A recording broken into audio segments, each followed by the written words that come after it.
Bonjour et bienvenue en ce mardi 22 avril de la deuxième semaine du temps pascal. Nous lisons la suite de l'entretien de Jésus avec Nicodème dans l'Évangile selon saint Jean, au chapitre 3, les versets 7b à 15.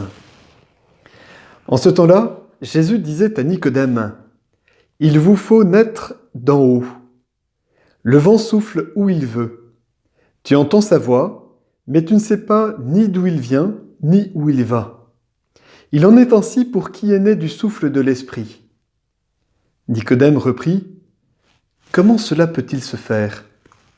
Jésus répondit : « Tu es un maître qui enseigne Israël, et tu ne connais pas ces choses-là ? Amen, amen, je te le dis, nous parlons de ce que nous savons, nous témoignons de ce que nous avons vu, et vous ne recevez pas notre témoignage. Si vous ne croyez pas lorsque je vous parle des choses de la terre, comment croirez-vous quand je vous parlerai des choses du ciel ? Car nul n'est monté au ciel, sinon celui qui est descendu du ciel, le Fils de l'homme. De même que le serpent de bronze fut élevé par Moïse dans le désert, ainsi faut-il que le Fils de l'homme soit élevé, afin qu'en lui, tout homme qui croit ait la vie éternelle. » Dans ce passage, Jésus enseigne à Nicodème les conséquences de cette vie nouvelle qu'il désire instaurer au cœur de tout homme, une vie conduite par l'Esprit Saint, une vie au souffle de l'Esprit. Et Nicodème pose cette question très légitime : comment cela peut-il se faire ? Cette question nous rappelle celle de Marie à l'Annonciation, et que l'on peut vraiment entendre dans le sens : comment faut-il faire pour s'associer à l'œuvre de Dieu en nous, à cette vie nouvelle ? Jésus va pousser Nicodème à aller plus loin dans la foi, selon deux directions qui correspondent aux deux étapes principales de la vie de Jésus, à la fois sa descente et aussi son élévation. Tout d'abord la descente. Nicodème a perçu que Jésus était un maître par les signes qu'il avait faits. Oui, mais un maître, il y en a déjà eu beaucoup dans l'histoire d'Israël. Pensons à tous les prophètes. Moïse, Élie, Jérémie, etc. Ce sont tous des maîtres et qui ont fait aussi des grands signes. Jésus s'inscrit-il tout simplement dans leur lignée ou y a-t-il davantage ? C'est ce que Jésus veut mettre en valeur. Il n'est pas seulement un simple envoyé de la part de Dieu comme les autres prophètes, mais il est vraiment descendu du ciel. Il vient de Dieu.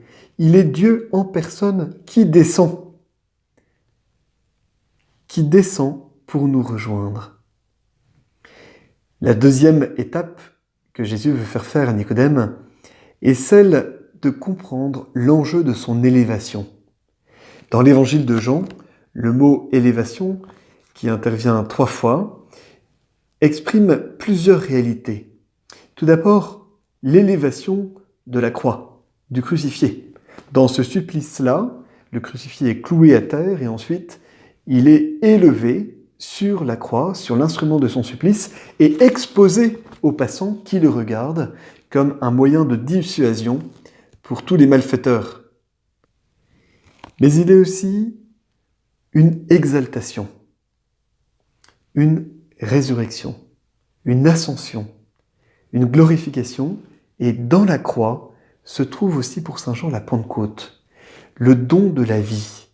Tout est concentré dans cette élévation de la croix. La mort, la résurrection, l'ascension et la Pentecôte. Alors il s'agit, pour Nicodème, de saisir l'enjeu de ce moment de l'élévation, de la croix de Jésus, comme un lieu qui va permettre la foi, comme un lieu qui va permettre d'obtenir la guérison et le don de la vie, comme le précise cette allusion aux Hébreux dans le désert avec l'épisode du serpent d'airain, où ce serpent d'airain, à la fois signe de malédiction, mais aussi signe de guérison, est élevé, et tous ceux qui regardent vers lui en sont guéris. Et vous voyez, le Christ prend vraiment cette place du serpent d'airain. Peut-être s'agit-il pour chacun d'entre nous aujourd'hui de tourner nos regards vers le Christ. Et peut-être d'y mettre toute la confiance que l'Esprit Saint peut nous inspirer. Et de pouvoir dire au Seigneur, qui est élevé sur la croix, de l'implorer pour la guérison du monde entier. À la fois la guérison de l'épidémie que nous vivons, mais aussi la guérison du mal, la guérison du péché.